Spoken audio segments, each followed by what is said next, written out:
On m'a demandé d'être le porte-parole de cette force expéditionnaire alliée en prononçant quelques mots d'introduction à ce que vous allez voir. C'est l'histoire de la défaite des nazis sur le front occidental.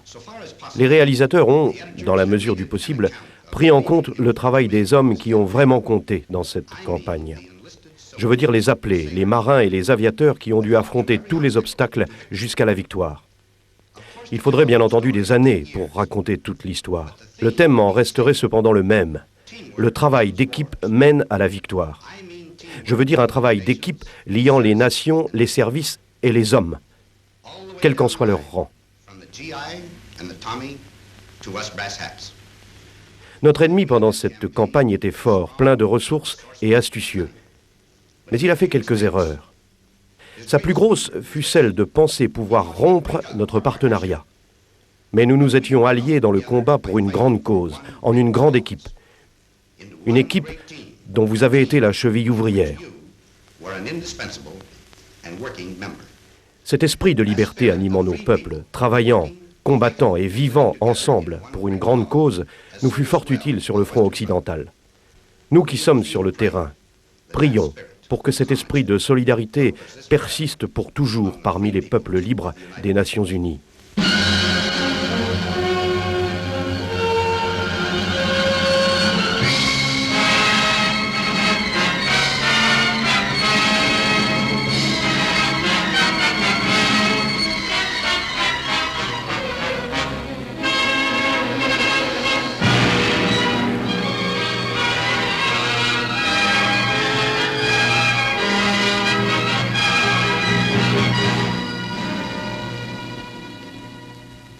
À vous qui vivez aujourd'hui dans l'amour et l'espoir et pouvez entrevoir votre avenir, ce témoignage vous est offert.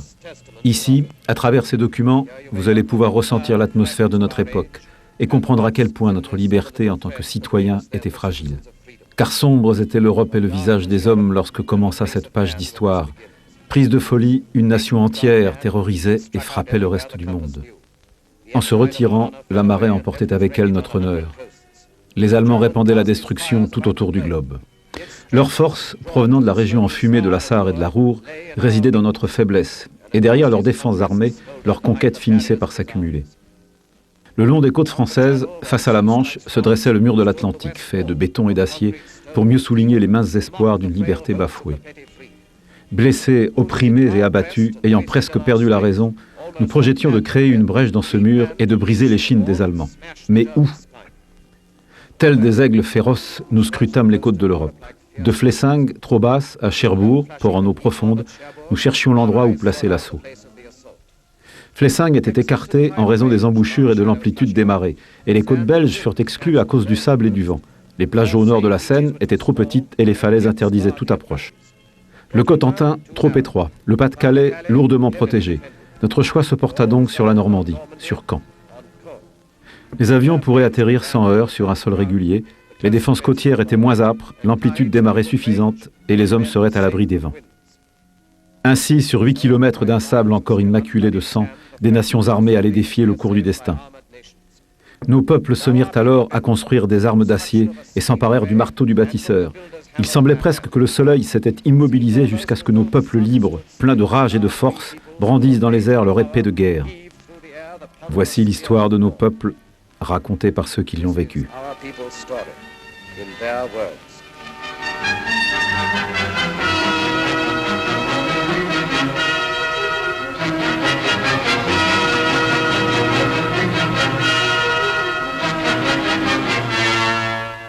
Je suppose que les choses auraient pu être considérablement différentes si la bataille de l'Atlantique Nord avait mal tourné. Ce fut une terrible époque pour nous tous. Navires marchands, escortes navales, patrouilles aériennes. Je crois que j'ai eu ma part de malchance. J'ai perdu 3 navires et quelques bons amis.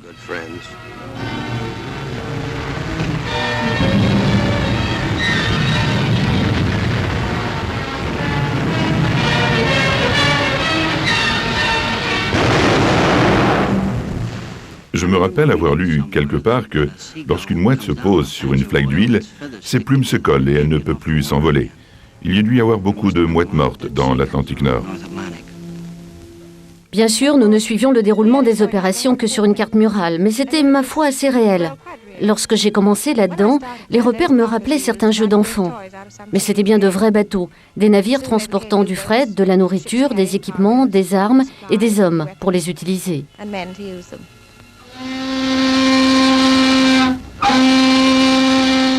remember coming over, the worst thing about the trip was you didn't know where you were going. Wherever it was, you'd be a stranger and nobody likes that. Pendant la traversée, je me souviens que le pire dans ce voyage était qu'on ne savait pas où on allait. Où que ce soit, on serait des étrangers, et personne n'aime ça. Ce bateau était rempli de la poupe à la proue de pauvres bougres. Vers le 3e jour en mer, on était tous copains. Comme disait l'autre, nous sommes tous dans le même bateau. Le comique. On est enfin arrivé à Liverpool. Il y avait un orchestre de l'armée anglaise qui jouait « I am dreaming of a white Christmas » lors du débarquement. Pour être franc, c'était assez ringard, mais personne ne disait rien parce que, enfin, vous savez, c'était sympa comme accueil. C'est marrant. Pendant la traversée, on croyait être les plus importants, c'était plus fort que nous. Mais après, on a vu partout au Royaume-Uni des choses qui nous ont fait réaliser que nous n'étions qu'un maillon d'une grande chaîne.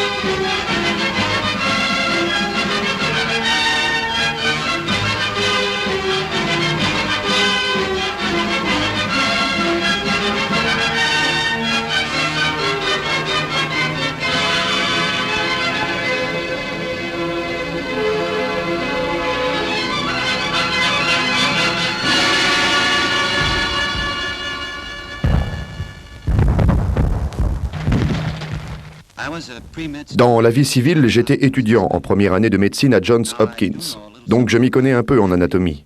Et moi je peux vous dire que c'est scientifiquement impossible pour le corps humain d'endurer l'entraînement que nous avons reçu. Totalement impossible. Les muscles et les tendons et les os ne sont pas conçus pour résister à d'aussi mauvais traitements. Ne me demandez pas comment ça se fait que nous avons pourtant bel et bien résisté. Je ne sais pas. Il n'y a pas d'explication scientifique.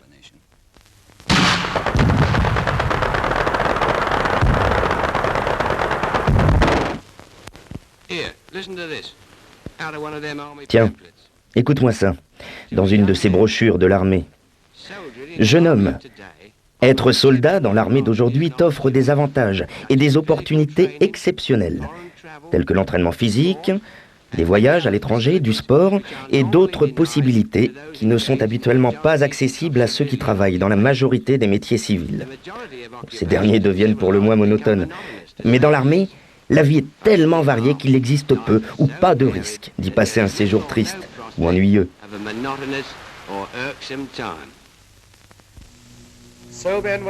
Les hommes furent donc harnachés pour l'heure ultime, et pendant qu'ils s'entraînaient en des endroits tenus secrets, les planificateurs, rencontre après rencontre, menaient leurs préparatifs à maturité. Loin de notre regard, les Allemands, fiers et sûrs d'eux, se terraient dans les profondeurs de leur forteresse côtière. La bataille n'avait pas encore meurtri la chair ni répandu le sang. Ses armes en étaient les usines, les cartes et des réunions secrètes dans la nuit. Au fil des saisons, nos plans prenaient forme. Et ces quelques hommes, sur lesquels la guerre pesait de tout son poids, travaillaient sans relâche. Je me suis toujours demandé si les millions de personnes qui s'activaient au travail se rendaient compte qu'elles faisaient partie d'un vaste ensemble en préparant le débarquement. Nous frappions sans cesse des cibles allemandes, le plus souvent acier et pétrole, la Ruhr, Hambourg, bataille de Berlin. Les choses devenaient plus dures à chaque voyage. Plus de défense au sol, plus de chasseurs de nuit, plus d'équipages qui ne revenaient pas.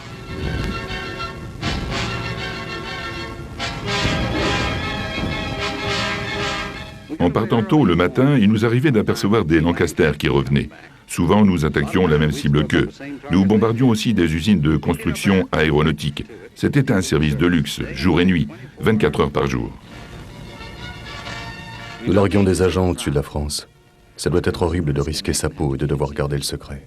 Des sous-marins monoplaces, des torpilleurs, des commandos, nous les utilisions tous pour amener des échantillons de sable pour les analyser. Il fallait qu'ils sèchent rapidement sur une base d'argile solide. Il aurait à supporter des chars de 30 tonnes. J'ai dû photographier presque tous les champs en France. Le vrai boulot, c'était bien sûr sur Caen, mais je l'ignorais, tout comme les frites. Nous larguions du matos pour le maquis, des armes, des munitions, du matériel de sabotage, etc. Puis on y allait nous-mêmes pour leur apprendre à s'en servir. Nous le montions suivant les plans, mais nous n'avions pas la moindre idée de ce que c'était comme engin. Le seul nom qu'on lui connaissait était Mulberry. Il était vital de tout savoir sur la baie de Seine et les marais. Nous formions les hommes à maîtriser ces marées et les navires de débarquement. Épuiser la force navale allemande pour préparer le jour J. Études spécialisées de la météo le long des côtes normandes. Des kilomètres de treillis pour les plages. 72 tonnes de pétrole par jour. Avec un pipeline sous-marin pour l'acheminer vers la France. White Star est l'emblème de la libération. Triple vaccination pour tous. De nouveaux bateaux voient le jour, d'anciens sont adaptés. Écoutez la radio allemande pour de nouveaux renseignements. Ce n'était qu'une partie du travail. Vers décembre 1943, le plan en soi a été fixé et nous l'avons porté à Téhéran pour discussion finale. Les 3 dirigeants approuvèrent le plan. Les forces russes venant de l'Est et le débarquement de l'Ouest. Et puis, la date fut fixée.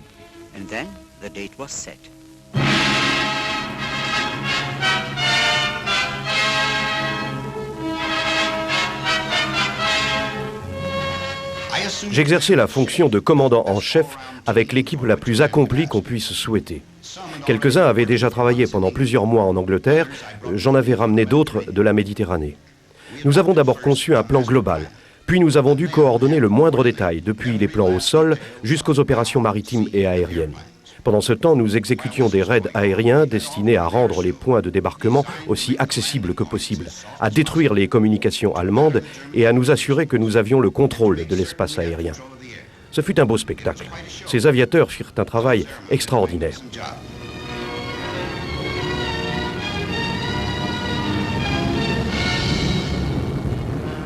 Nous avions des Polonais, des Français, des Tchèques, un peu de tout dans notre unité. Ils papotaient dans le mess de ce qu'ils avaient fait. Le seul mot qu'on comprenait était « air de triage ».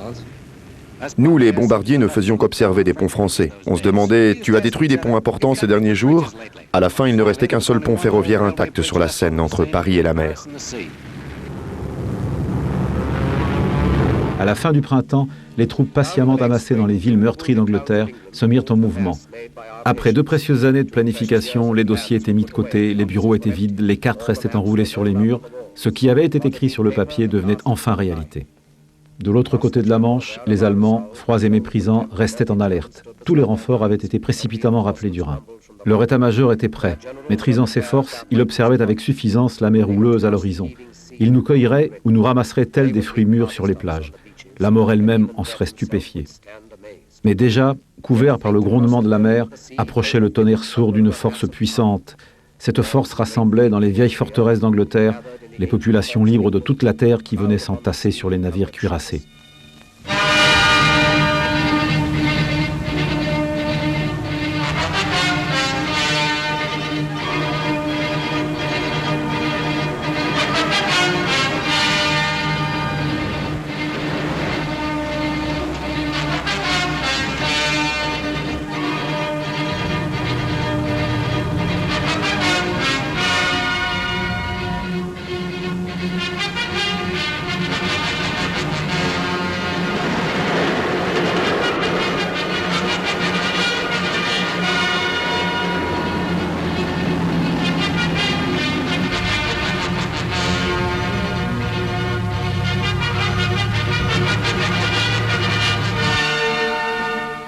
Ça faisait une impression bizarre de marcher vers les bateaux. Nous l'avions fait plein de fois auparavant, sur les schémas, des choses comme ça. Ils ne nous ont pas dit que c'était pour de bon. Ça aurait pu être juste un autre exercice. Il y avait des gars qui racontaient des blagues. Elles étaient pas drôles, mais on riait. Oh, je pense que tout le monde savait. Le sentiment général était « Ok, si c'est pour de bon, allons-y et finissons-en ». Ça m'a toujours énervé d'attendre. Même attendre le quart, j'ai jamais pu le supporter. Alors peu de temps après, notre bateau a trouvé sa place dans tout ce désordre. Mais nous sommes restés là, pendant des jours.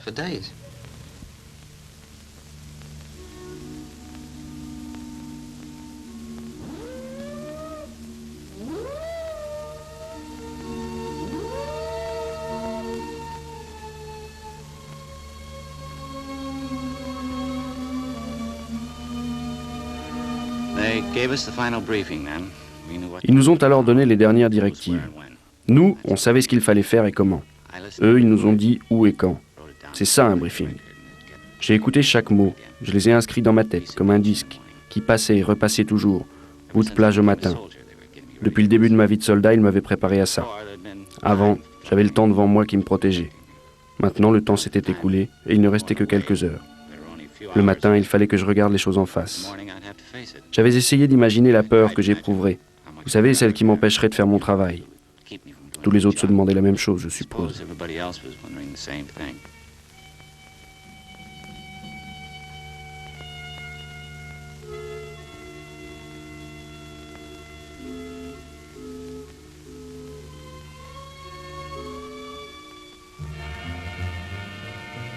Personne n'a dit quoi que ce soit d'officiel, mais tout d'un coup, le bateau s'est animé. L'aumônier a annoncé par l'ampli qu'il dirait une messe à 18h30. C'est drôle, je ne pense pas avoir jamais cru que l'invasion allait commencer, même après le briefing final. Alors, une voix dans les haut-parleurs a dit « Les hommes qui souhaitent prendre leur comprimé contre le mal de mer doivent prendre le premier maintenant. » Ce que j'ai fait.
Je remorquais un planeur comme nous l'avions toujours répété, sauf que je n'avais encore jamais été en l'air avec toute une armée. 3 divisions aéroportées, avec le 6e British, Navy Second et le 101e American. Juste avant qu'un pilote de planeur soit largué au-dessus d'une zone d'atterrissage, nous lui souhaitions bonne chance par radio. Ça me paraissait insuffisant de dire une chose pareille. En tant que commandant en chef, permettez-moi d'interrompre ces récits à cet endroit pour dire juste quelques mots au sujet de la Navy. Depuis le moment de l'embarquement jusqu'à celui du débarquement, tout le poids reposait sur la Navy et sur nos flottes marchandes. Ils devaient draguer les mines, bombarder les barrages côtiers, accompagner et protéger les transports le long de la côte en préparation du débarquement. Et enfin, équiper les petits bateaux qui amenaient les soldats sur la plage. Ce jour-là, il y avait plus de 8000 bateaux et navires de débarquement sur les rivages de la Normandie. Ce fut une tâche très complexe et vitale pour la réussite de nos plans. Le courage, la fidélité et la compétence des Royal et American Navies ne connurent pas chapitre plus glorieux dans leur histoire que celui du 6 juin 1944.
Chez nous à Londres, seules quelques personnes savaient. C'était un secret bien gardé.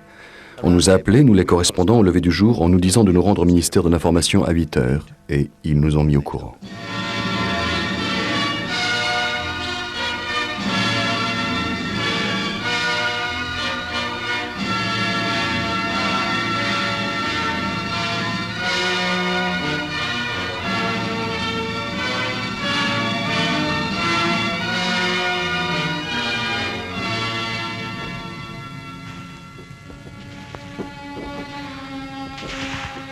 Ils appelaient notre plage Omaha. Ne me demandez pas pourquoi. De toute ma vie, je n'ai jamais été dans celle du Nebraska. Je veux dire, si ça ressemble de loin à Omaha, France, ils peuvent se la garder. Je comprends qu'Omaha était l'endroit le plus rude. Nous avons perdu quelques hommes valables, fait quelques prisonniers. C'était un sale boulot. On nous avait dit à quoi il fallait s'attendre, alors ce n'était pas vraiment une surprise. Seulement, eh bien, quand ça arrive pour de vrai, c'est différent. Ils ont été bloqués pendant un moment, mais une chance.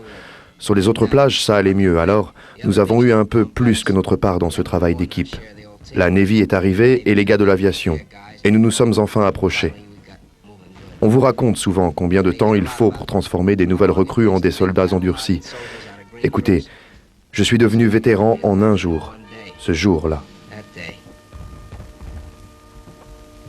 Ainsi, ils pavèrent les plages de leur sang, progressèrent à travers les dunes et rejoignirent les routes. Les Allemands ripostèrent férocement. Dans le labyrinthe du blocage normand, les 3 divisions aéroportées, les premières à toucher terre, luttaient comme des lions, tandis que les renforts allemands arrivaient en hâte de toute la France. De Berlin, une voix fulmina. Les Alliés doivent être refoulés à la mer avant que l'histoire ne soit marquée d'un nouveau jour. Prises dans la bataille, les armées s'affrontaient. Notre premier objectif était alors de joindre toutes les têtes de pont en une seule, pour ensuite avancer de 80 km à l'intérieur des terres, loin des plages rougies et du mur brisé.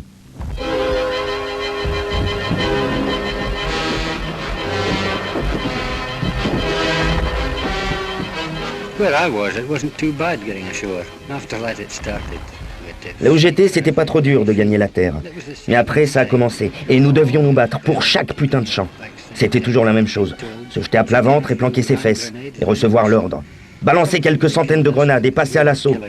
Parfois, ils nous descendaient, mais nous en tuions davantage. Les points les plus traîtres étaient les fermes. C'était de vraies petites forteresses de Boche. Si on ne pouvait pas les avoir seuls, il fallait attendre pendant que le commandant de la compagnie appelait pour avoir l'assistance de l'artillerie. La Navy aussi était encore avec nous. Elle lançait les obus devant nous. En 3 jours, nous avons avancé de 10 km. Puis on nous a dit de rester là et de nous terrer. Le lendemain matin, nous avons entendu les nouvelles. Elles venaient de la BBC. C'était génial. Toutes les têtes de pont s'étaient regroupées. C'était une ligne solide, 60 km à l'intérieur.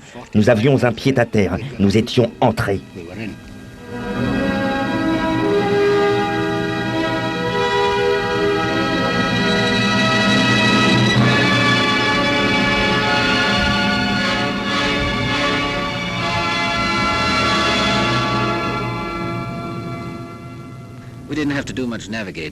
Nous n'avions pas beaucoup de navigation à faire pour y aller, juste suivre les convois. Je faisais de la protection approchée. Nous attendions que les troupes au sol nous sifflent pour nous désigner une cible coriace qu'ils voulaient qu'on détruise. Et là, on y allait. On était comme des taxis dans une file d'attente.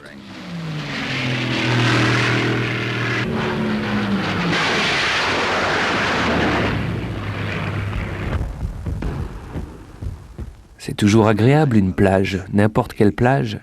Tu penses à une plage et il y a des chances que tu te rappelles des choses agréables, comme une virée ou un pique-nique, des copains d'autrefois, des filles en maillot de bain. Sur la plage où je travaillais, Utah avait plutôt l'air d'une fourmilière une fois qu'on s'y était mis. Pendant un bon moment, nous avons déchargé tout l'équipement sur la plage ouverte, comme nous l'avions répété, et on se débrouillait dans notre progression. On travaillait en équipe 24 heures sur 24. Ducks, radeaux, canots à rame, toute une flopée de matos. Les trucs n'arrêtaient pas d'arriver. Chars, camions, nourriture, des munitions, des mecs, 1000 choses.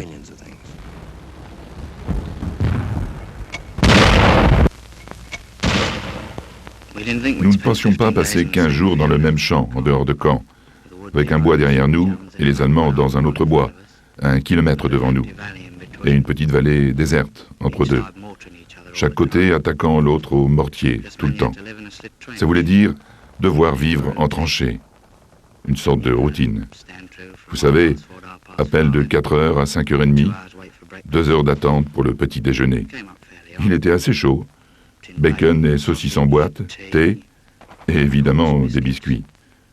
Nous avions mangé les rations depuis le jour J. C'est pas mauvais comme nourriture, mais vous savez, on s'en lasse.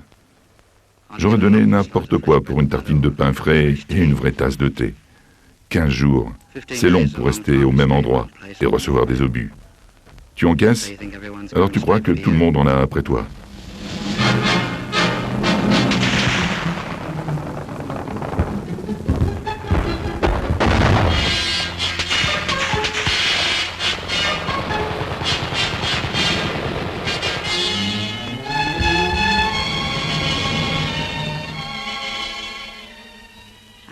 Je me rappelle chaque cas que nous avons eu, et en particulier le premier. L'ambulance l'a amené une fin d'après-midi. Je suis allée à son lit et il a levé les yeux en grimaçant. Je lui ai demandé comment il se sentait. Il a raconté qu'un Allemand avec une mitraillette l'avait pris pour un jeu de fléchettes. Il était calme et patient, mais un peu hagard. Il n'avait jamais été blessé auparavant. Il m'a demandé comment la bataille progressait, puis il a perdu connaissance. Le médecin est venu. Il a regardé ses blessures et il a juré. Il disait qu'il aurait été mieux mort. Nous l'avons mis sur le billard et nous avons fait ce que nous avons pu. Le médecin jurait tout le temps qu'il l'opérait. Nous n'avons pas pu arrêter l'hémorragie. Je me souviens des nouvelles à la radio ce soir-là. Elle disait qu'il y avait eu un nombre de morts étonnamment bas.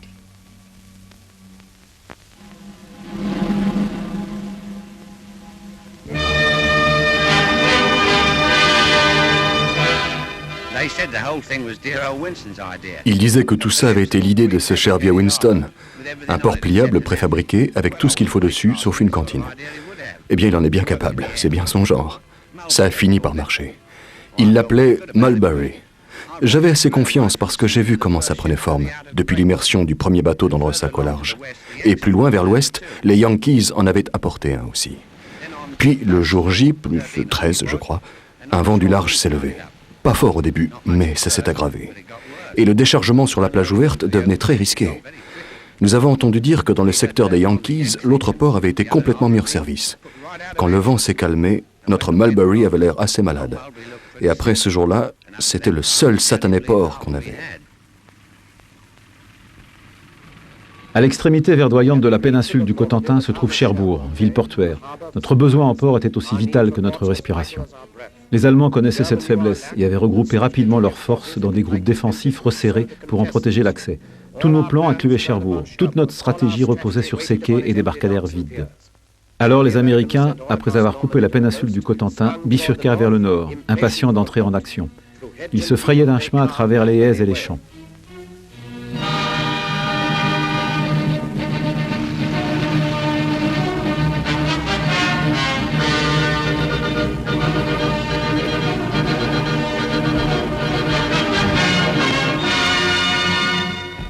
On s'en souvient aujourd'hui comme si on avait pris Cherbourg quelques jours après avoir débarqué sur la plage.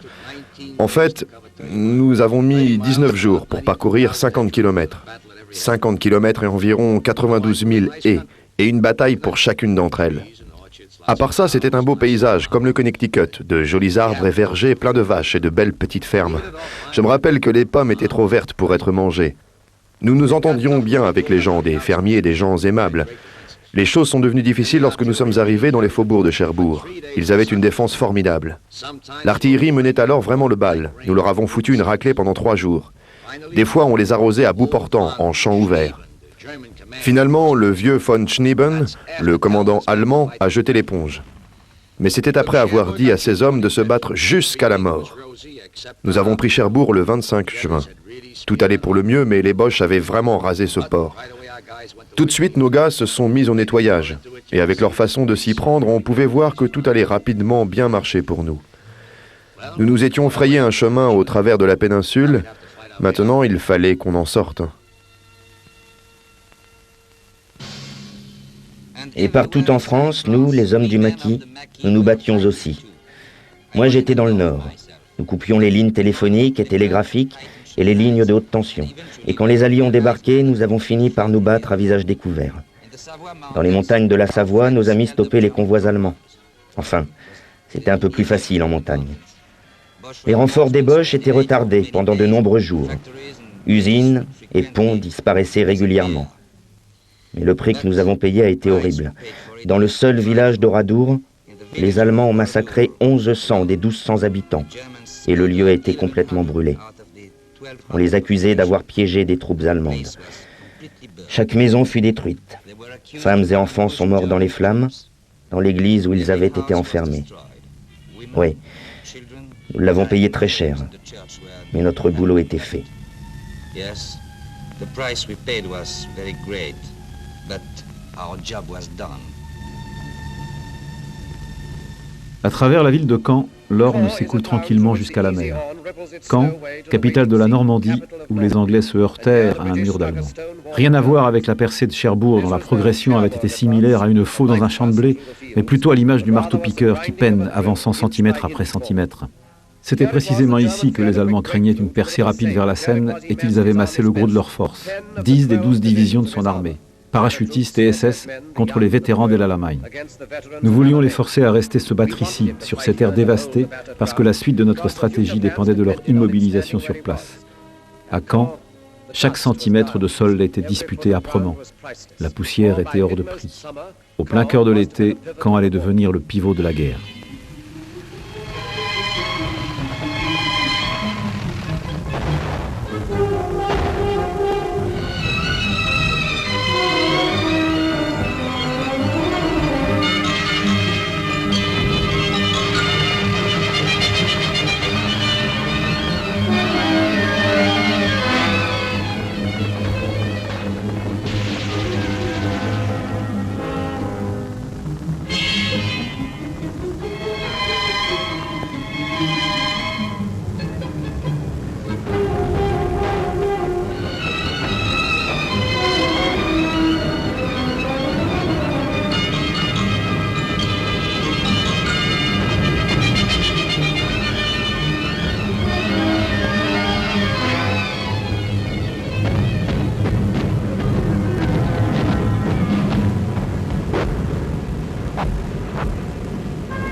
Caen était la première vraie grande ville que nous avions prise, mais il n'y a pas eu de fête, parce que nous savions que rien n'était joué. Les Fritz étaient plus forts que jamais. Un des hommes a dit « Mon Dieu, est-ce que nous allons devoir parcourir le monde de cette façon pour les battre ?» Car la majeure partie de Caen était en poussière, complètement en ruine. Je me demandais à quoi Hamilton, là-bas chez moi au Canada, ressemblerait après une telle bataille. Enfin, de toute façon, nos chars et ceux des Anglais commençaient à se regrouper et à quitter la ville par le sud. Nous savions qu'il nous restait beaucoup à faire.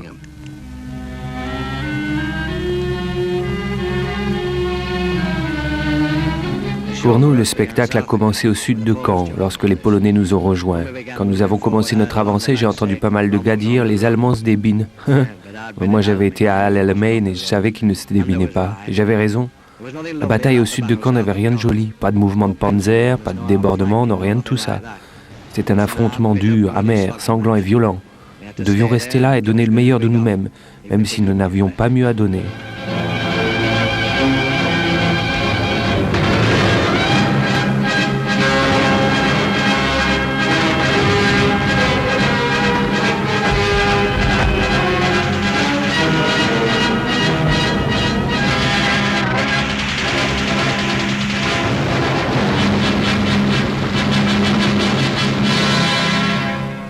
Au-delà des ruines, de la poussière de Caen, les troupes britanniques continuaient à exercer sans relâche leur pression. Les Allemands ne voulaient pas battre en retraite et combattaient avec acharnement, ignorant encore ce que nous leur avions préparé. À l'ouest, face à Saint-Lô, les Américains se tenaient prêts à enfoncer la base de la défense allemande pour allumer le feu de la liberté dans la France entière. Mais pour cela, il fallait que Saint-Lô soit prise.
Une minute, tout est calme. Les oiseaux chantent. Puis la minute d'après, il y a plein de chars Sherman qui déboulent au coin de la rue. Mon pote, il me dit « Ils viennent d'où tous ces chars ?» J'interroge un conducteur. Il me crie « C'est la 3e armée qui se met en mouvement !» Pour moi qui attendais depuis des semaines, ça a été un vrai coup de baguette magique.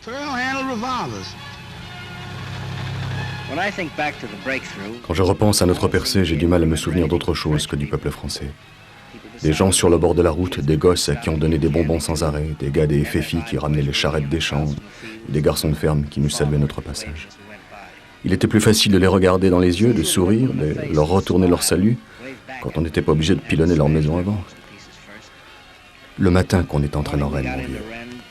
Ça, c'était vraiment la libération.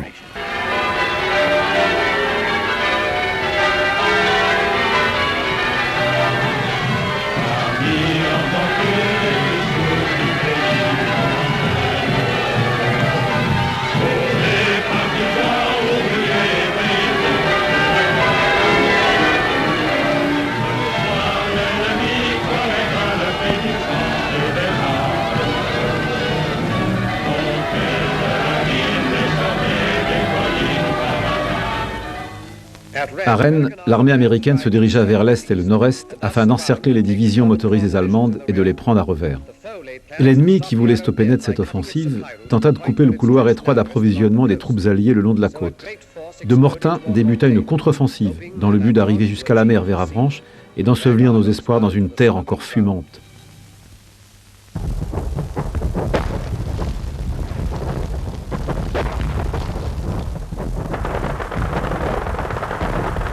Il y a pas mal d'autres villes que Mortain dont je préférerais parler. C'est là que j'ai été blessé. Jusque-là, tout allait à merveille pour nous, il y avait même des gars qui chantaient en chœur. Et puis le premier refrain d'artillerie allemande. Et avec une parfaite précision. 1 heure plus tard, j'avais 18 hommes en moins. Eh bien, pendant tout le spectacle, nous avons riposté avec tout ce qu'on avait. Ils ne voulaient pas simplement nous arrêter, voyez-vous. Ils voulaient nous passer dessus. Et puis moi, j'ai reçu un coup à la gauche du visage et je suis tombé. La dernière chose dont je me rappelle, c'est de regarder en haut et de voir l'ouragan de la RAF. Quand je les ai entendus hurler là-haut, je me suis dit « Nom de Dieu, je suis content qu'ils soient de notre côté ».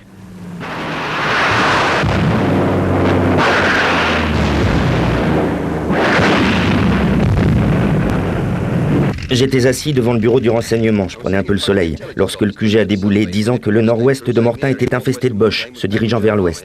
Tout s'est alors déclenché. Pendant 6 heures, l'aviation a tourné non-stop. Décollage, attaque, atterrissage, plein de carburant, réarmement, redécollage. Pareil, sur tous les aérodromes en Normandie. Les seules instructions aux gars étaient « Eh bien, vous savez où ils sont ?» La seule question à leur retour « Alors, vous en avez eu combien ?»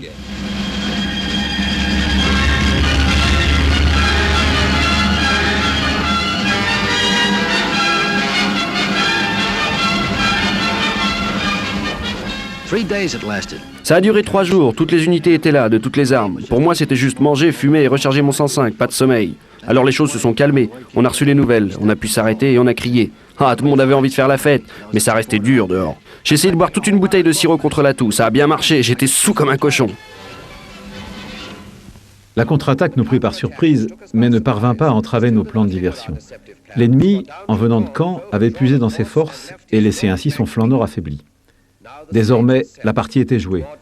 Les Allemands étaient pris en tenaille entre les troupes britanniques qui avançaient irrésistiblement vers Falaise en compagnie des Polonais et l'armée américaine qui progressait en direction d'Argentan.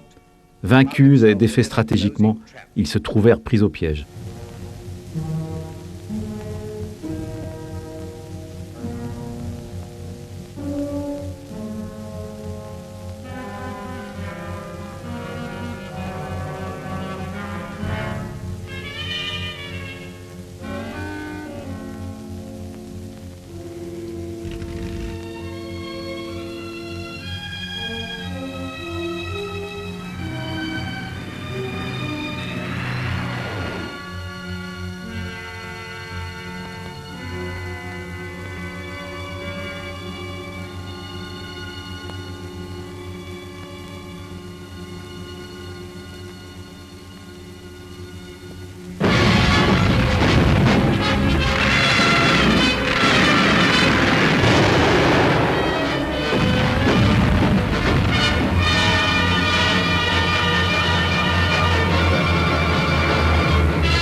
Je les tenais en respect avec un fusil dans les centres de triage, des milliers de tout genre.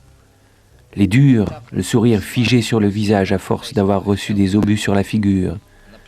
Et les troufions qui en avaient assez et voulaient que tu le saches. Et des officiers au visage impassible qui ne perdaient jamais cette apparence.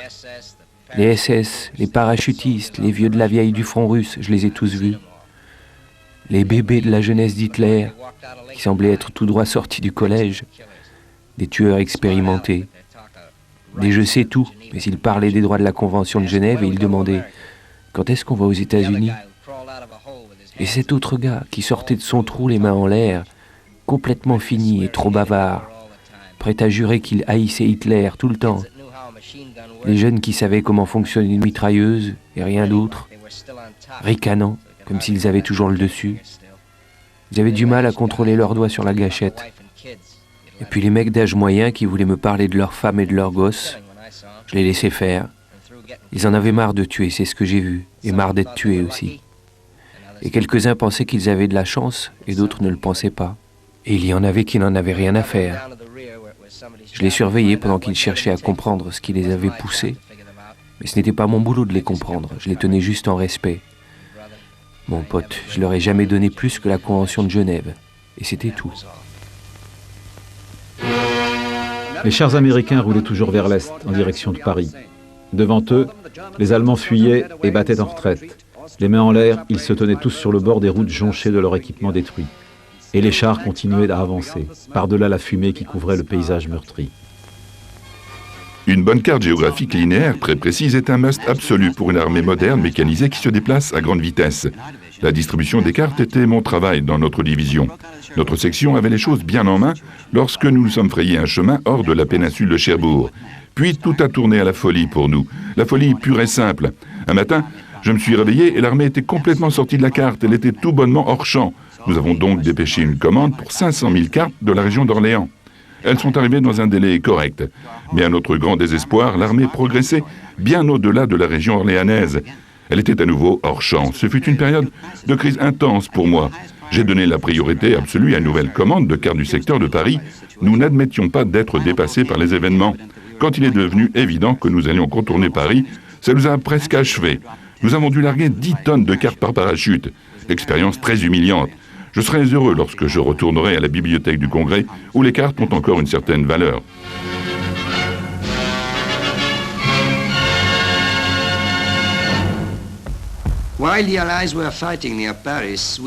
Pendant que les Alliés se battaient aux environs de Paris, nous, soldats français de la division Leclerc, menions des combats dans les champs de la Normandie. Et soudain, un ordre est arrivé. Allez à Paris, fut le message, et prenez-la. Après nous avoir équipés de chars, de pistolets, de fusils, de camions et de jeeps, les Alliés décidèrent cette nuit de nous donner aussi Paris. Alors, à 4 heures du matin, la division s'est mise en route. Et dans le ciel, à droite, à gauche, partout, l'American Air Force protégeait notre parcours. Et quel périple! 250 km en une journée. Je crois que je le raconterai tout le temps à mes petits-enfants. Et que je les ennuierai avec ça jusqu'à ma mort. Au début du mois d'août, nous, à Paris, nous étions assaillis par les rumeurs. Ce qui s'est confirmé, c'est que, vers le milieu du mois, les Allemands ont commencé à quitter la ville. Oui, c'était ces mêmes Allemands qui avaient signé un bail de 25 ans pour leurs appartements. Puis le 14, notre police s'est mise en grève. Le lendemain, la Gestapo partait. C'était aussi le même jour qu'une voiture de police a ouvert le feu sur un détachement allemand, sur la place de la Concorde, et que la bataille pour la ville a commencé. Après cela, le drapeau français semblait flotter à toutes les fenêtres. Tous les drapeaux étaient faits de rideaux, de vieilles robes, de couvertures, de tout et n'importe quoi. 4 jours plus tard, nous avons entendu des cris venant de l'hôtel de ville. Nous avons commencé à courir. Moi, mon mari, tous les habitants de notre maison. Alors que nous courions, les gens criaient. L'armée française était arrivée. Quand nous sommes arrivés sur la place de l'hôtel de ville, nous avons vu que c'était vrai. J'embrassais mon mari parce qu'il pleurait. Oh, c'est drôle. Nous commencions à nous rendre compte à quel point nous avions été malheureux pendant 4 ans. Et quelle chance nous avions d'être encore en vie en ce soir du mois d'août.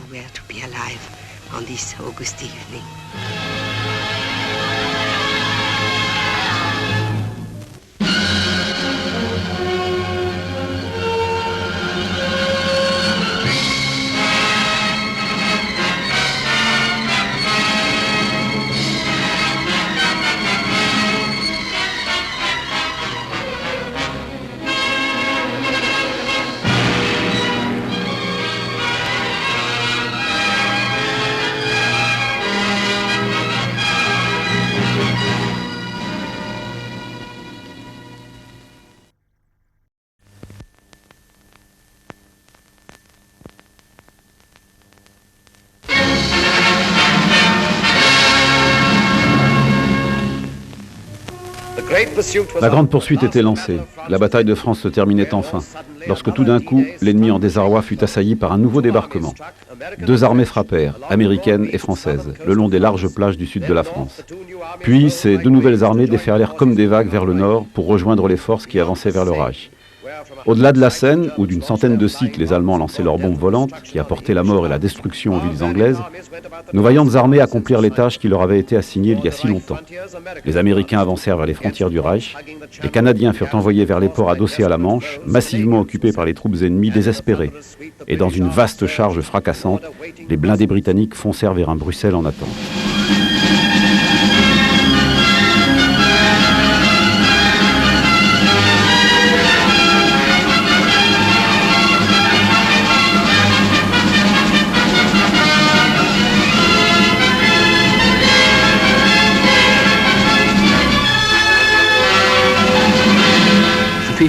Les Bruxellois pleuraient et jetaient des fleurs sur le char et disaient « Goodbye, Tommy », alors qu'ils voulaient dire « Hello ». Qu'est-ce qu'ils étaient heureux. Je suppose qu'ils n'avaient plus peur. Je me suis demandé, je me rappelle, comment nous serions accueillis par les premiers civils allemands.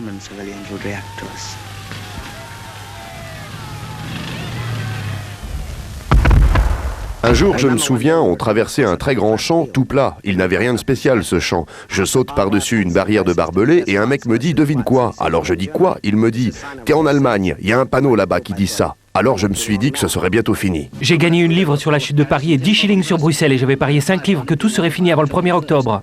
C'est à cette époque, je me souviens qu'ils ont sorti le système de points pour quitter l'armée. J'ai commencé à rêver de mon beau complet croisé qui dormait dans sa naphtaline. J'étais avec la 7e armée qui venait du sud. Un jour, un lieutenant me dit « Monte avec moi, j'ai des prisonniers à faire garder. » Combien, je demande. Environ 20 000, il me dit. Une division allemande entière s'était rendue. Nous, les Canadiens, on avançait vers le nord. Un jour, nous sommes tombés sur quelque chose que je n'avais jamais vu avant. Je suppose que ce sont des rampes pour lancer les bombes volantes, dit officier. Et ça m'a vraiment fait me sentir bien. Un prisonnier m'a raconté la dernière blague des Boches. Si un avion te paraît blanc, c'est un Américain. S'il te paraît noir, c'est un Britannique. Et s'il n'apparaît jamais, c'est un avion de la Luftwaffe. Chaque fois qu'il m'envoyait grimper sur un poteau avec un standard, je mettais mon casque et je découvrais que le standard arrière nous avait déjà dépassé de 8 km. J'ai écrit à mon vieux à Saint-Louis, il tient un magasin de vêtements pour hommes. Je lui ai dit qu'il faudrait baisser le prix des cravates et des chaussettes pour militaires s'il ne voulait pas se retrouver avec tout un lot de vêtements militaires. Quelqu'un avait demandé à l'adjudant si on avait des chances d'avoir une petite perme. Ne vous inquiétez pas au sujet des permes, les gars. Il dit, vous avez d'abord les japs à achever. Soldats professionnels, bien sûr. Acharnés. C'est une sensation formidable que de traverser la frontière allemande. Nous étions convaincus que rien ne pouvait nous arrêter.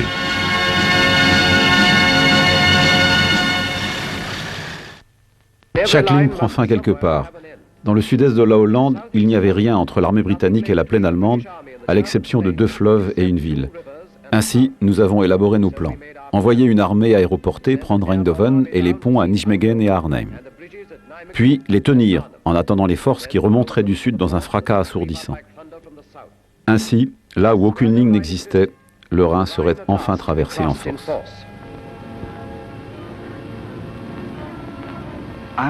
Honnêtement, je ne pouvais pas tenir en place jusqu'à Arnhem. Alors j'étais tout devant, près de la fenêtre.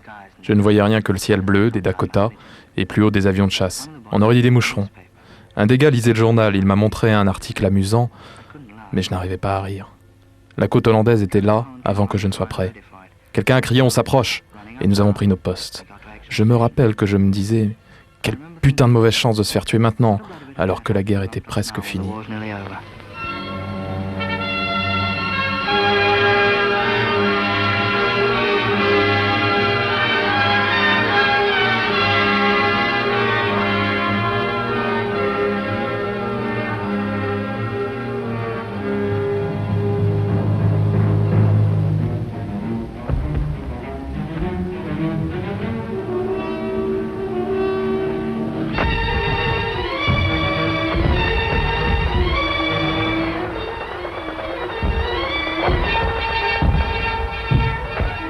Les Angliches sautent sur Arnhem et nous allons vers un bled qui s'appelle Eindhoven en Hollande.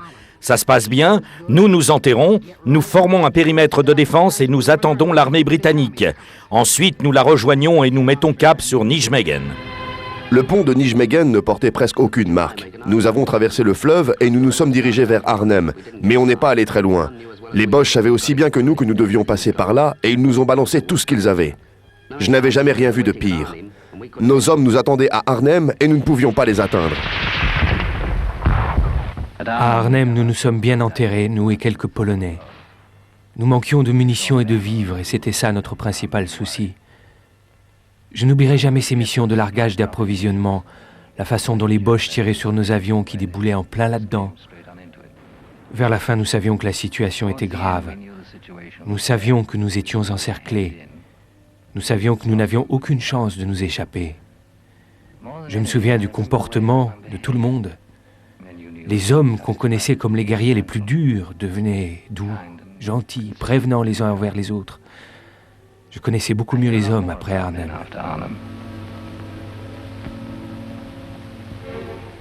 Les coups de feu s'estompèrent à Arnhem. Puis nous sûmes que le plus grand courage ne suffirait pas pour traverser le dernier pont. Et maintenant, nous n'avions plus le choix. Un assaut direct de la ligne Siegfried était la seule façon de tracer nos couloirs à travers le Reich. Mais d'abord, il nous fallait un port pour les approvisionnements. Nous avions Anvers, mais les monstrueux canons allemands dominaient la cinquantaine de kilomètres du Scheldt glacial qui séparait Anvers de la mer. Les docks étaient immobiles, les treuils silencieux, le port entier était mort. Une ville inutile, coupée de la mer. Elle resterait morte jusqu'à ce que nous nous frayions un passage à travers le Scheldt Sigri. Ainsi commença la bataille pour que nos navires puissent remonter l'estuaire. J'ai couvert cette bataille pour l'agence Associated Press. Si seulement j'avais pu écrire cette histoire avec la grandeur des hommes qui s'y sont battus. La lutte était vicieuse et terrible sur chaque pouce du territoire. Les Canadiens et les Polonais nettoyaient la rive sud du fleuve.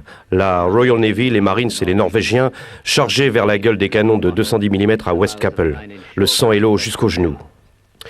C'était le genre de combat dont on fait des légendes. Et le déminage du Scheldt qui suivit.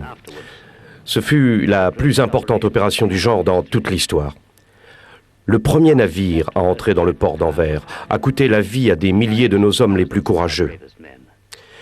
J'ai assuré mes reportages aussi bien que possible, mais leur mémoire mérite plus que de simples mots.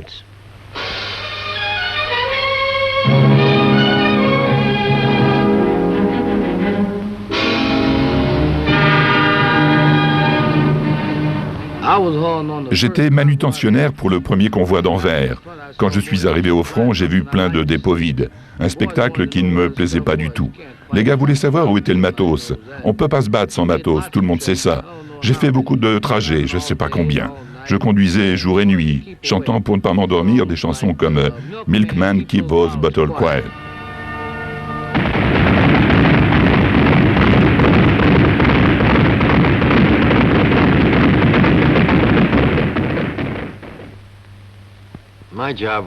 Mon travail consistait à assurer qu'ils avaient une brosse à dents neuve et un lit, peut-être un livre à lire aussi, quand ils venaient de la rive ouest de la Moselle prendre un peu de repos.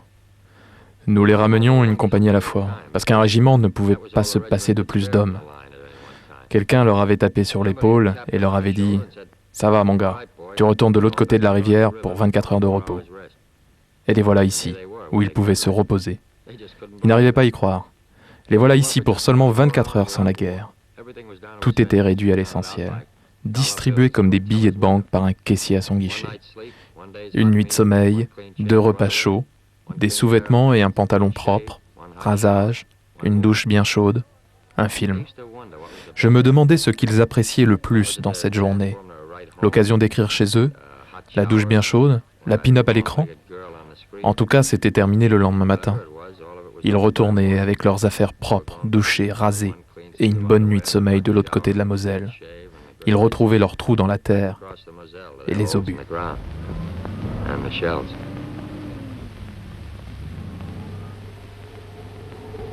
On savait maintenant qu'il y aurait une campagne d'hiver. Pas moyen d'y couper. Les Allemands s'étaient enterrés et ils étaient durs.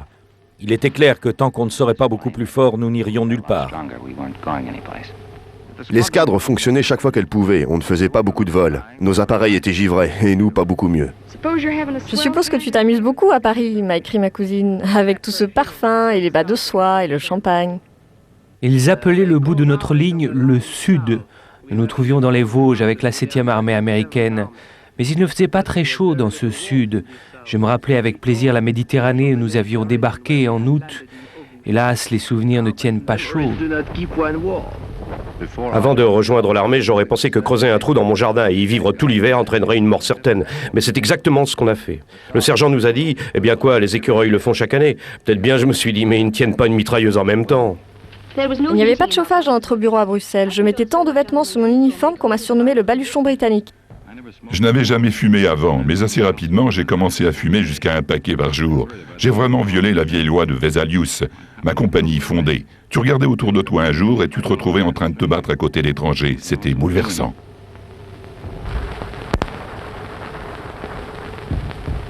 Nous étions dans les Ardennes. C'était assez calme. Beaucoup d'unités étaient parties vers le nord.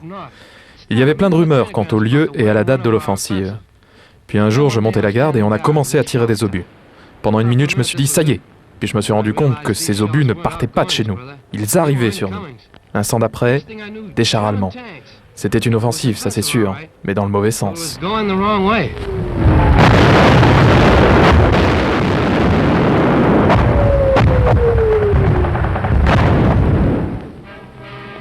L'offensive que nous projetions dans le nord fut brusquement arrêtée et remise à plus tard, lorsque von Rundstedt frappa dans les Ardennes faiblement défendues.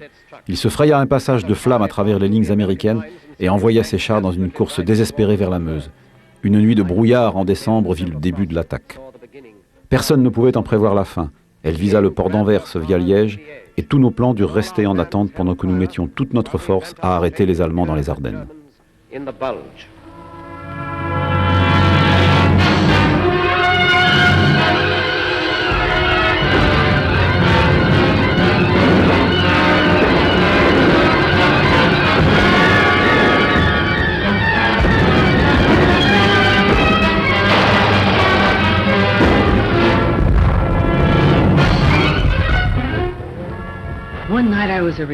Une nuit, j'étais en réserve en Angleterre en train de jouer au jeu du palais dans un pub. Le lendemain, ils m'ont foutu dans un avion et la nuit même, je me battais contre des Allemands et me faisais salement malmener. Je ne sais pas si ça a été pareil pour les autres unités, mais la mienne a été mise complètement en lambeaux.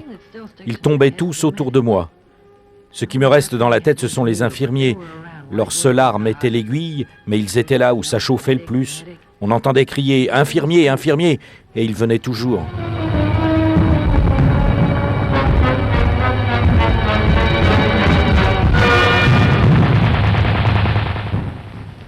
Toute notre division a reçu une citation du président à cause de ce qui s'est passé à Bastogne. Même moi, simple cuistot. Je n'oublierai jamais quand ce vieux lieutenant a couru dans notre cuisine roulante et m'a demandé en hurlant si je savais me servir d'un lance-roquette. J'ai dit non et il m'a dit « Eh bien, va falloir que t'apprennes maintenant, mon gars. » J'apprends et voilà qu'au premier tir, je me fais un char Bosch. Après, le journal Star and Stripes m'a interviewé et ils m'ont dit que c'était une histoire de premier ordre. J'ai dû leur dire que j'avais fait ça comme ça. Avant, on avait été dans le nord où les choses ne bougeaient pas beaucoup, alors on était assez content de descendre jusqu'en haut des Ardennes. En descendant la Belgique, j'ai remarqué les regards apeurés des civils. C'était naturel, je suppose. Nous sommes restés en réserve une semaine, puis ils nous ont envoyés au combat. À cause du brouillard, nous n'avions pas de coordination aérienne. Qu'est-ce que ça peut te manquer quand tu y es habitué depuis le débarquement ? Puis, le 24 décembre, comme un cadeau de Noël, le soleil s'est levé et peu après, nous leur portions à nouveau des coups.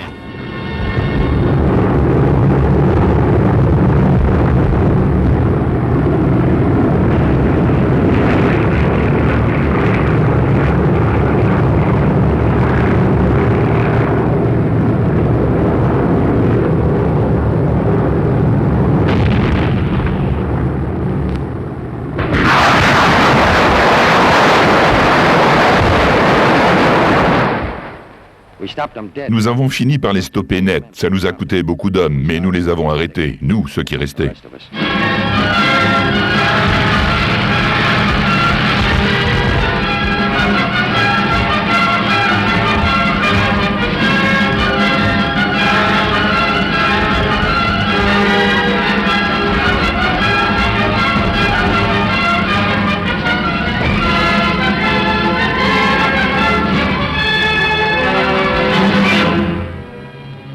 Von Rundstedt rebondit en arrière, comme un ressort qui se détend.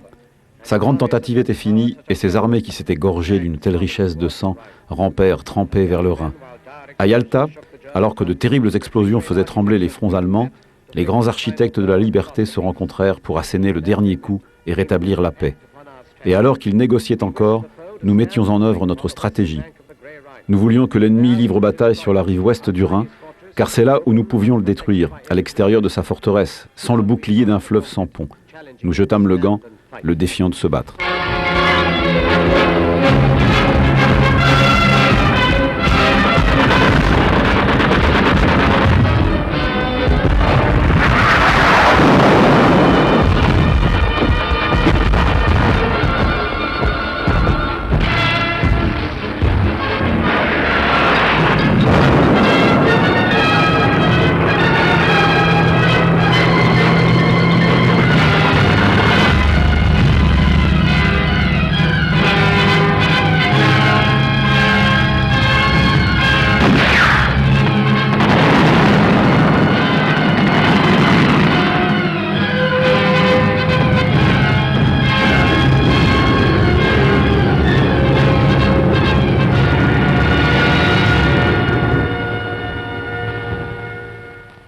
Nous attaquions au nord avec les Canadiens, aux alentours de la forêt de Reichswald et près de la frontière hollandaise. Il y avait beaucoup d'eau, c'était sale. Ils ont surnommé notre commandant l'amiral Crawler. L'ennemi a monté une formidable opposition, mais en fait, c'était exactement ce que nous avions espéré. Ça montrait que la détermination sentimentale des Boches de se battre pour chaque mètre carré de sa patrie chérie prenait le dessus sur leur sens de la stratégie. Et chaque Allemand tué de notre côté du Rhin nous rendrait la vie plus facile sur l'autre rive. Beaucoup de Boches ont été tués, je peux vous le dire. Reichswald fut la bataille la plus sanglante que j'ai vue dans cette guerre.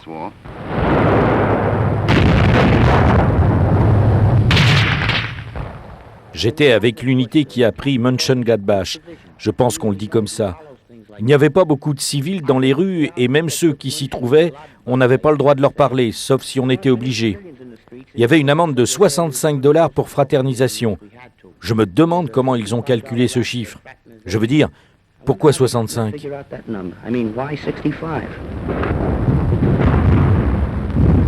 Nous pouvions voir la cathédrale de Cologne longtemps avant d'y arriver. Cette tour était notre objectif. Elle était sur le Rhin. Nous avancions vite et quand on est arrivé dans la ville, les Allemands n'avaient plus tellement envie de se battre. Cologne était mal en point, ça c'est sûr. Mais il restait encore quelques bâtiments debout. J'étais triste. Je pensais à toutes ces villes françaises, rasées. Mais bon, nous avons atteint notre objectif. Maintenant, il fallait traverser ce fleuve. Je pensais qu'il devait vraiment manquer d'hommes quand ils nous ont mis, nous, des marins en tenue de campagne, et qu'ils ont chargé les bateaux d'assaut dans les camions et nous ont envoyés à travers la Belgique par la route. On nous appelle le service silencieux, et moi qui n'avais jamais été malade en mer, j'étais malade comme un chien en route. Quand on est arrivé à destination, je me sentais vraiment mal. J'avais envie de respirer un peu d'air marin, et j'ai trouvé tout ce foutu paysage sous un écran de fumée puante. On aurait dit Londres. Le lendemain, on est arrivé au Rhin. Ça faisait du bien de voir enfin un peu d'eau.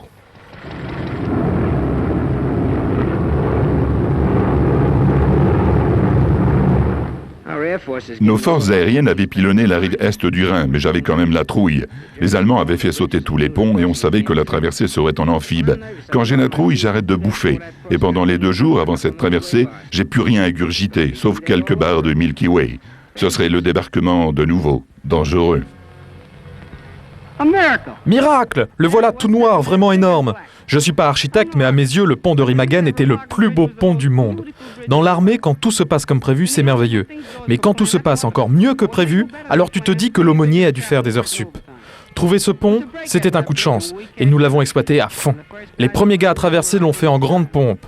Les défenses du Rhin étaient finies, fichues, caput comme on dit.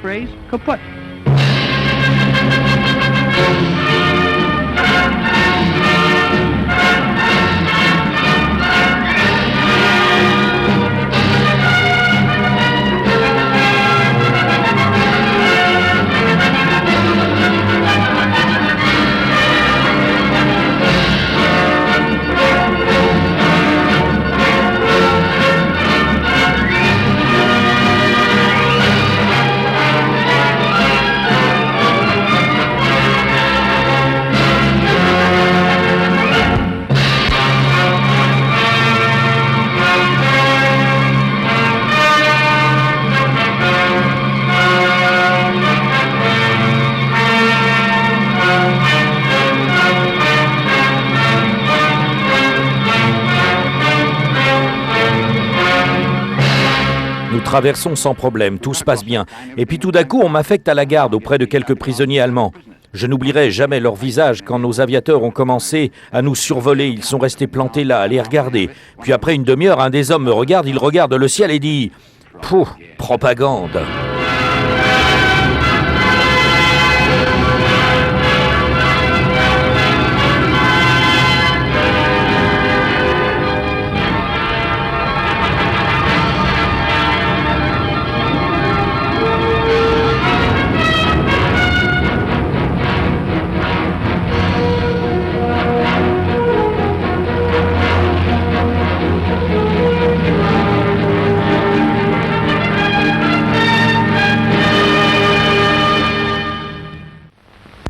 La poche de la Rouvre était notre premier grand objectif de l'autre côté du Rhin. Nous l'avons isolée, puis les forces terrestres s'en sont occupées. Après ça, ils ont explosé dans tous les sens. Découper l'armée allemande en poches, puis prendre celle-ci une par une, c'était ça l'idée. On était en train de découper le Troisième Reich en petits morceaux comme une dinde de Noël. Chasser du Boche devenait un peu monotone, on n'en voyait presque jamais. Juste des maisons incendiées, quelques obus, parfois un coup de fusil venant d'un tireur embusqué. Ça devenait même un peu ridicule, je trouvais. Puis un jour, la routine fut brisée. On est tombé sur un camp de prisonniers de guerre, des soldats durant, des Yankees pour la plupart. Ils sont devenus fous quand ils nous ont vus. Hurlements, cris indiens. Ils se sont filés des coups et nous ont demandé quelles étaient les nouvelles. C'était dommage de leur annoncer ça alors qu'ils étaient si heureux. Mais bon, j'avais pas le choix. Alors je leur ai dit, le président Roosevelt est mort hier après-midi. Vous auriez dû entendre le silence. Pour une fois dans cette campagne, ils avaient l'impression d'avoir subi une grande défaite. J'aurais aimé rester et parler avec eux, essayer de leur remonter le moral. Mais on n'avait pas de temps à perdre. Les Boches n'avaient plus que quelques centaines de kilomètres carrés de terre à brûler. Et notre boulot était soit de les presser de le faire, soit de le faire à leur place. Nous étions sur la ligne d'arrivée, pénétrant toujours plus profondément, quand on est tombé sur des réfugiés, la main-d'œuvre esclave. Ils étaient malades, affamés, ils venaient de tous les coins d'Europe. Les routes en étaient bourrées, mais ils s'écartaient de notre passage, ils ne nous gênaient pas. Comme quelqu'un a dit, on n'aurait pas que des villes à reconstruire. Je me suis demandé ce qui se passait quand on a appelé d'urgence tout le personnel du corps médical de chez nous, jusqu'au brancardier. J'ai bientôt su. On avait pris le camp de concentration de Belsen. Je ne suis pas du genre émotif. J'ai vu des amputations, des interventions, des morts, longtemps avant de rejoindre l'armée en 1941. J'étais préposé à la défense passive. Je ne sais plus combien de bras et de jambes j'ai retiré des décombres à Croydon. Je m'y suis même habitué. Mais ici, c'était différent, très différent. Je n'ai pas de mots assez forts pour vous faire comprendre ce qu'on a tous ressenti. Tout ce que je peux dire, et j'en suis fier, c'est que j'ai dû rompre les rangs et vomir rapidement dans la cour. Comme je l'ai dit, je ne suis pas du genre émotif, mais je suis humain. Dieu merci.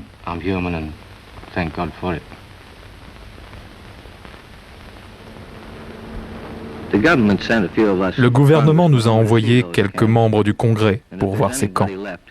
Et s'il reste encore quelqu'un qui se demande si cette guerre était juste, j'aimerais qu'il ait été là avec nous. Car c'était là, devant nous, le fascisme et tout ce à quoi il mène inévitablement chaque fois qu'il surgit. J'ai parlé avec quelques détenus, avec ceux du moins qui avaient la force de parler. Ils avaient commis les crimes nazis habituels, mauvaise religion, mauvaise race, membres d'un syndicat ou du mauvais parti politique. En Allemagne, cela a donné lieu à plus de 400 camps, comme ceux que j'ai vus. Ce fut la pire chose que j'ai vue dans ma vie, et je n'aurais jamais voulu rater ça.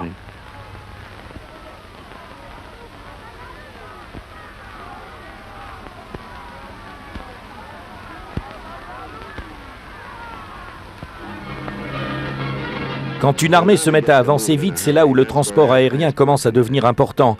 Avec le British Transport Command, nous acheminions le matos par avion depuis le débarquement. Vers la fin, on avait l'impression qu'ils avançaient plus vite au sol que nous dans le ciel.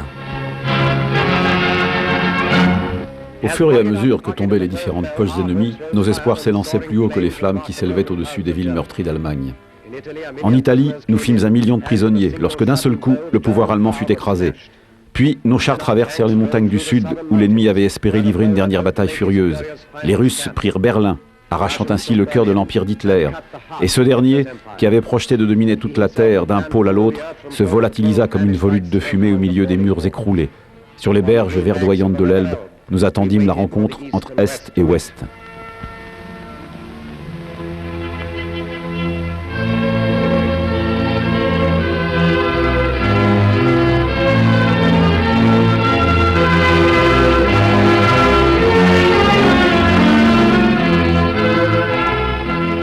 Nous avons rencontré les Russes sur l'Elbe.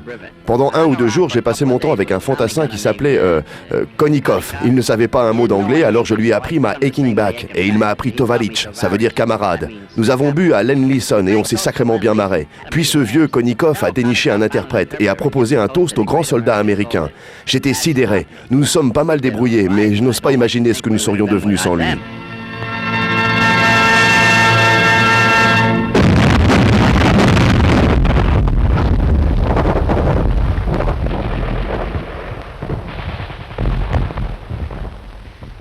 Nous avancions vers la frontière danoise, Brême d'abord, puis Hambourg.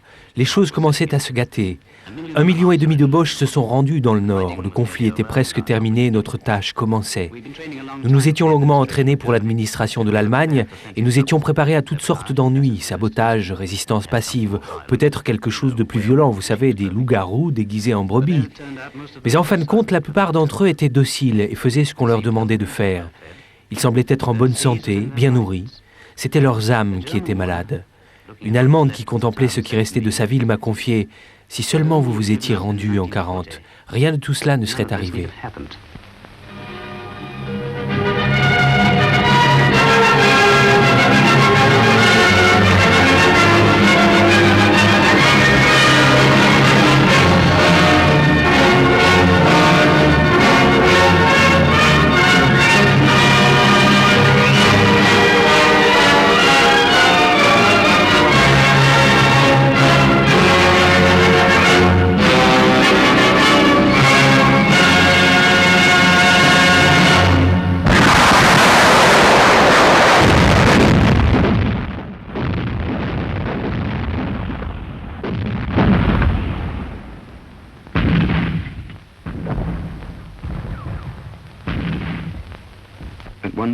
Une minute après minuit, le 9 mai 1945, les canons se turent.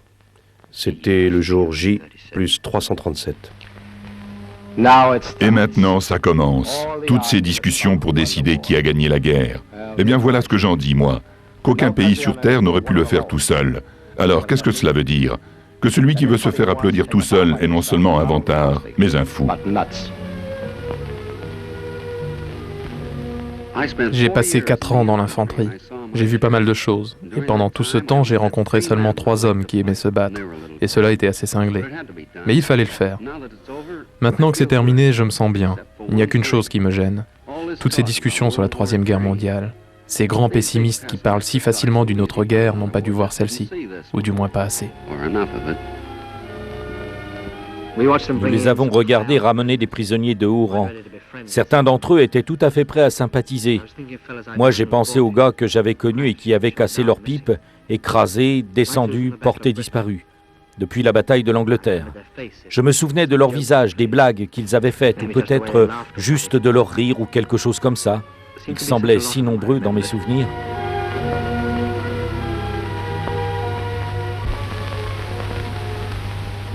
Au vainqueur appartient le butin. C'est ce qu'ils disent. Mais qu'est-ce que c'est, ce butin? Uniquement ceci, l'occasion de construire un monde libre, meilleur qu'avant. Peut-être la dernière occasion. Ne l'oubliez pas.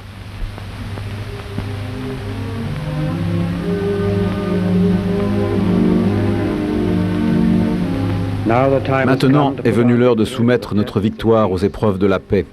Ensemble, avec les hommes de bien des nations, de chercher les leçons de notre lutte dans les cendres. Lorsque nous reconstruisons une terre détruite, que nous gardions dans notre cœur cette prière ancienne, « Seigneur, lorsque tu confies à nous, tes serviteurs, une grande tâche, plaise à toi que nous sachions aussi que ce n'est pas le commencement, mais la poursuite de cette tâche jusqu'à ce qu'elle soit pleinement achevée, qui mène au chemin de la gloire. »